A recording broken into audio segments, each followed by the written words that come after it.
ঢাকা বিশ্ববিদ্যালয়ে এক তরুণকে পিটিয়ে হত্যা এবং জাহাঙ্গীরনগর বিশ্ববিদ্যালয়ে ছাত্রনেতাকে হত্যার পর নতুন করে আবারও আলোচনার কেন্দ্রবিন্দুতে ছাত্র রাজনীতি। বৃহস্পতিবার ঢাকা বিশ্ববিদ্যালয় সিন্ডিকেটেও ছাত্র রাজনীতি নিয়ে নতুন সিদ্ধান্তের বিষয়ে আলোচনা পর্যালোচনা হয়। মতামত এসেছে ছাত্র রাজনীতি নিষিদ্ধের পক্ষেও।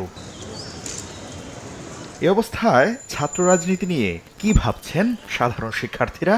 এমন প্রশ্নে শিক্ষার্থীদের মধ্যে আছে মিশ্র প্রতিক্রিয়া। কেউ বলছেন নিষিদ্ধ করা কোনো সমাধান নয়, আনতে হবে আমূল সংস্কার। কেউ আবার বলছেন ছাত্র রাজনীতি চালু রেখে বন্ধ করতে হবে দলীয় লেজুর ভিত্তিক ছাত্র রাজনীতি। গণতান্ত্রিক ধারার সাইড ইফেক্ট হিসেবে রাজনীতি চালু থাকা উচিত, কিন্তু এই রাজনীতিতে কোনো ধরনের দলীয় লেজুর ভিত্তিক সংগঠন, ক্ষমতাসীনদের টিকিয়ে রাখার প্রচেষ্টা, গেস্ট রুম, গণরুম, এই জিনিসগুলো যদি বন্ধ করতে হয়, দলীয় প্রভাব মুক্ত ছাত্র সংগঠন চাইতে হবে। ক্যাম্পাসে বিভিন্ন ধরনের যে ছাত্র সংগঠনগুলো রয়েছে তাদের রাজনীতির ফরম্যাট বা তাদের রাজনীতির আরেকটু পরিমার্জিতভাবে পরিশীলিতভাবে করা উচিত। দলীয় লেজুর ভিত্তিক ছাত্র রাজনীতি বন্ধ করে ছাত্র সংসদ নির্বাচনের দাবি বৈষম্য বিরোধী ছাত্র আন্দোলনের। দলীয় যে লেজুর ভিত্তিক রাজনীতি আছে, যেটার জন্য আমরা সাফার করেছি, সেরকম কোনো রাজনীতি না থাকুক, ব্যক্তি পর্যায়ে সে রাজনীতি করুক, তার মতাদর্শ থাকতেই পারে, তবে সেটার জন্য কোনো ইফেক্ট,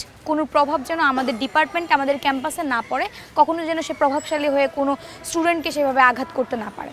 শিক্ষাঙ্গনে সন্ত্রাস দখলদারিত্ব অবসানে শুধু ছাত্র রাজনীতি নিষিদ্ধ করাই সমাধান নয়, এর জন্য সন্ত্রাস দখলদারিত্বের বিচার করতে হবে বলে দাবি বাম ছাত্র সংগঠনগুলোর। সন্ত্রাস দখলদারিত্বের দায় হচ্ছে সন্ত্রাসী এবং যারা দখলদারিত্ব করে তাদের দায়। তাহলে তার জন্য তো আমরা এই যে ছাত্র সমাজের একটা বৃহৎ অংশের মত প্রকাশের অধিকারটাকে তো কেড়ে নিতে পারি না। ছাত্রদল বলছে ছাত্র রাজনীতি বন্ধ হলে আবারও মাথা চাড়া দিবে ফেসিবাদী শক্তি। ক্রিয়াশীল ছাত্র সংগঠনের রাজনীতি করার অবশ্যই প্রয়োজন রয়েছে এবং আমরা দৃঢ়ভাবে বলতে চাই বাংলাদেশ জাতীয়তাবাদী ছাত্রদল অতীতের মতো আরও কিভাবে পজিটিভ রাজনীতি করা যায়, কিভাবে ক্যাম্পাসগুলোতে সাধারণ শিক্ষার্থীদের পাশে আরও ব্যাপকভাবে থাকতে চাই। আমরা ইতিমধ্যে শিক্ষার্থীদের সাথে নিবিড়ভাবে কাজ করছি। দেশের সব ক্রান্তিকালে ছাত্র রাজনীতির অবদান রয়েছে জানিয়ে রাজনীতি বিশ্লেষকরা বলছেন মূল দলের সঙ্গে ছাত্র সংগঠনগুলোর সম্পর্ক নিয়ে আবার ভাবতে হবে।